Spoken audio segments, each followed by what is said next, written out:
coming up with their story now. How are we suspicious by walking out? Yes. Total harassment. For real. Yes, I mean, the man was sitting on his porch. He's not harassing anybody. Hey, listen. This is why I make these videos right here. It is your right to be able to film public workers to make sure that they're doing their job correctly. This officer, the one with the police suit on, you hear me? See the car? He passed by this house and said, me and my fiance look suspicious. He said he didn't think nobody lived in his house. The freshly mowed grass, you hear me? Vehicle in the yard. He said, but because we was black, you hear me? Yes, they have won him over. The Hispanic, the Mexican guy right there. Yes, he just came into my yard. He violated my rights, trespassing. Yes. Yes, total harassment right here, you hear me? And then I don't know what they talking about over there. You know what I'm saying? Total harassment, man. That officer right there, the Hispanic one, told me I look suspicious. Being a black guy in my yard, he told me I look suspicious. You hear me? Yes. Got him caught up in his words. He said it. In the opening of this confrontation, a simple moment on a quiet front yard explodes into a full display of police overreach. The homeowner calmly explains how officers trespassed onto private property without a warrant, claiming he looked suspicious just for standing on his own porch. As he begins recording, he reminds viewers why these videos matter: to hold public officials accountable and expose unlawful conduct. The officers attempt to justify their actions, but their story begins shifting immediately, revealing harassment disguised as a suspicion that never existed. Himself. He said it himself. Yes, I need to know who you are. I need to know who you is. I'm filing a complaint on you. Shoemaker, what's going on, brother?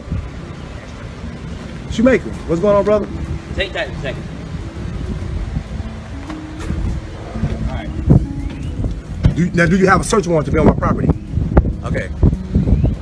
I do not, okay? Okay, so... But, listen to me. All right.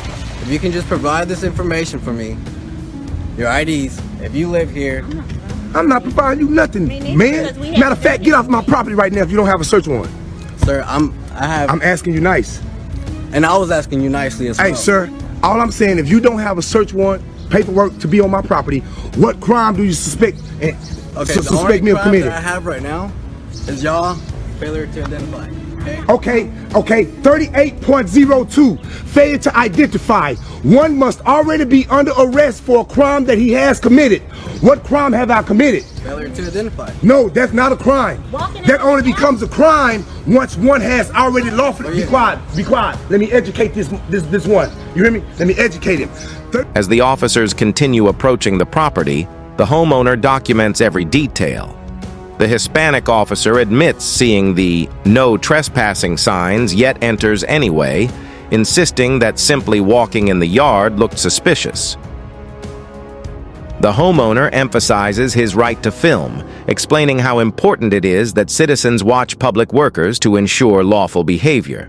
When confronted, the officer shifts blame, suggesting the man looked suspicious because he didn't think anyone lived there, despite fresh-cut grass, a vehicle in the yard, and clear signs of residency. The harassment becomes impossible to deny. 38.02, failure to identify, only becomes a crime when one has already been lawfully arrested for a crime. Let me give you an example, sir, since I don't know who you is. What about detained? Huh? And what about detained? What am I being detained for? You were detained because you were suspicious activity. No. What penal code? You got to name a penal code that I've committed. That is the crime. Name a crime that I committed. You hear me? Name a crime that I committed other than being black and walking down this driveway. You were detained for suspicious behavior. Walking out. Hey, Shoemaker. Shoemaker, don't do that, brother. Don't do that. Hey, listen. Why do you think he's here? Because I'm black and he wants to, you guys got it out for me and wanted to see what was going on. That's what I think. I've done nothing wrong, Shoemaker. You know what I'm saying? Me and you never had no words or nothing. I see you pass by, nothing. But what you're doing right now is you're upholding something unlawful and illegal. If you don't know your job, do not continue to, because you're going to be on the next video. And what I'm telling you is, 38.02. Baby, come here. Can I Google and show you guys? Go ahead and Google. Okay, I'm finna show you guys because you're dealing with the wrong one. That's why you guys mad at me, because you won't be able to handle. The situation escalates when officers demand ID, even though no crime has been committed. The homeowner refuses and asks for a search warrant, which they cannot provide. He informs them that he does not have to give identification without a lawful arrest. The officer then tries claiming failure to identify, but the homeowner corrects him with precise knowledge of Penal Code 3802, explaining it only applies after a lawful arrest. His calm but firm explanation exposes the officer's lack of understanding of the very laws he is attempting to enforce. For me, like you handle the other ones, because I'm on top of my game. I know you see the gold teeth and tattoos and immediately think I'm another plain, normal, regular black guy. No, player, wrong one. But let me educate you guys today. You hear me? Because that shit don't, y'all time of running things, it has came to a closure, bro. Let me show you. 38.02. Okay, Texas Penal Code 38.02. Let me read it to you so you can be educated. Do you want to purchase data? No, I do not now. Texas Penal Code, failure to identify. A person commits an offense if he intentionally refused to give his name, residence, address, or date of birth to a peace officer who has lawfully arrested the person. I am not under arrest. Correct. You have to, for what? Continue reading. No, listen. Let me explain to you. I have the books in the house. I'll go and get you. Continue reading. Okay. Lawful arrest for a person who has requested that information. A person commit an offense if he intentionally give false or fictitious name or resident address. None of those which I am going to do. You hear me? If once you show me that you have a legitimate reason. The homeowner continues educating the officers, reciting the law accurately while the officer struggles to respond. He pulls up the statute on his phone to further prove his point, demonstrating how one must already be under arrest for a committed crime before failure to identify can apply. He highlights how assumptions based on appearance, such as tattoos or gold teeth, often lead officers to underestimate citizens. He reminds them that times have changed, and people today are more informed, refusing to be intimidated or manipulated by unlawful police tactics. To believe that I have committed a crime or I'm in the act of committing a crime. You know, you got to name a penal code. What penal code do you suspect me of breaking in order for... Reading. No, for real though. I Just continue reading. If you're gonna read part of it, read the whole thing. I read it. Read the rest of it. There's more. Sir, I'm explaining. And apparently you don't read because you don't even know about it. Why was I able to even recite 38.02 failure to identify if I hadn't done my homework on it? Let me explain to you. This lady go to HEB and she steals something. She get caught stealing, and then they call you guys there, and then you come to the scene. You hear me? This person has already been in trouble for stealing. You hear me? And then y'all pull the meat out of their pockets and you grab the meat out of them. We know for sure they is stealing. That's the penal code they have broke. Now you ask them for their ID and they don't give it to you then only then can they be charged with failure to identify. They must already be lawfully arrested for a crime that they committed. What crime have I committed for you be in my yard and to be fucking with me? You hear me? Suspicious. Okay, here. I have suspicion. Well, you know what? I said, what's your name and date of birth? I'm under arrest. Am I under arrest? You're not under arrest. Okay, well, am I free to leave? You're detained right now. Detained is anonymous arrest, sir. Okay. Detainment is anonymous arrest. And what have you done to be arrested? And I have the dictionary, the law dictionary that I'm going to use in the courtroom. To clarify the law even further, the homeowner provides an example involving a shoplifting incident, explaining how identification is legally required only after confirmation of a crime. He repeatedly asks the officers to name a specific penal code he is violating, but they cannot provide one. Instead, they keep falling back on suspicious behavior, which is not a crime. The officers grow increasingly frustrated as he dismantles their claims point by point. His knowledge turns the encounter into a lesson on legal rights and proper police procedure, one the officers clearly were not expecting. To state my case once I have to go to court. Because other than that, if I'm being detained, that means I am not free to leave. If I'm not free to leave, that means I'm under arrest. If I'm under arrest, I like to exercise my Fifth Amendment, the right to remain. Are you behind handcuffs though? I'm not free to leave.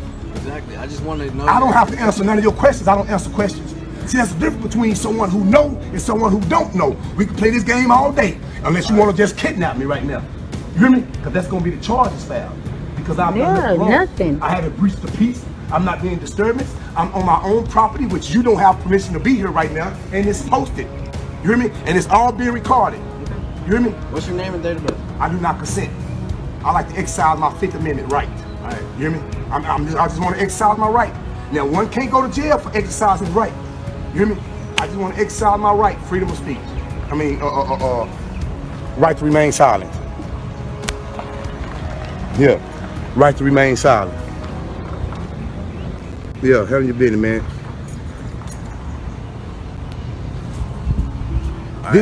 This officer told me I look suspicious, man. I look suspicious. Walking in my own, I'm just walking down the back. I'm walking down the driveway right here, down to the backyard, right? When the officer right here was passing by, this officer right here was passing by, and when he seen... The tension peaks as the officers declare he is detained. The homeowner again educates them, noting that detainment means he is not free to leave, which is functionally identical to arrest. He invokes his Fifth Amendment right to remain silent, refusing to answer questions. He emphasizes that exercising rights is not a crime. Calm, confident, and unwavering, he makes it clear the officers have no legal grounds to hold him. Their inability to articulate a legitimate reason only strengthens his position and exposes the unlawful nature of the detainment. He turned around and came back, and I looked up, he already in my backyard. You know what I'm saying? I got signs, he immediately stated it. He seen the no trespassing sign. That's correct.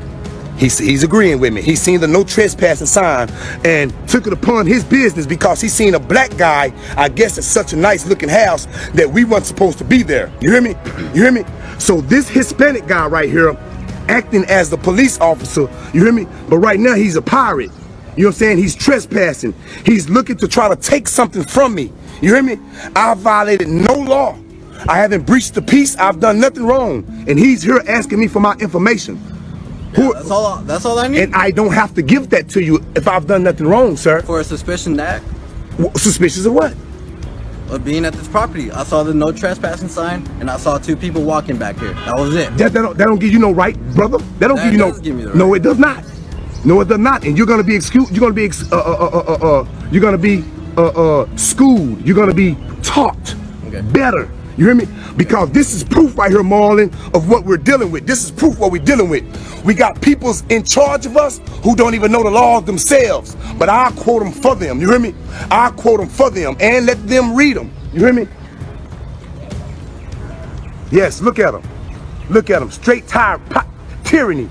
Another neighbor arrives as the homeowner explains how the officer unlawfully entered the backyard after seeing him walk down the driveway.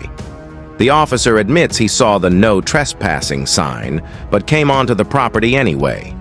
The homeowner clearly states that he has violated no laws, breached no peace, and committed no disturbance. Despite this, the officer insists on asking for ID based solely on a vague suspicion, which the homeowner quickly dismantles again. The moment becomes a real-time demonstration of how uninformed officers can misuse authority when unchecked. No, I'm not giving no false name. Yeah. Did you have a search warrant to come on my land, my property? All right. Sir, what's your name again?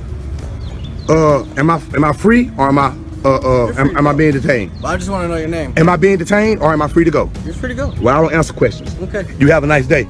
Yeah. And you see how you see? But I thought he was coming over here because I was suspicious though. You hear me? I thought it was suspicious. Now look at him.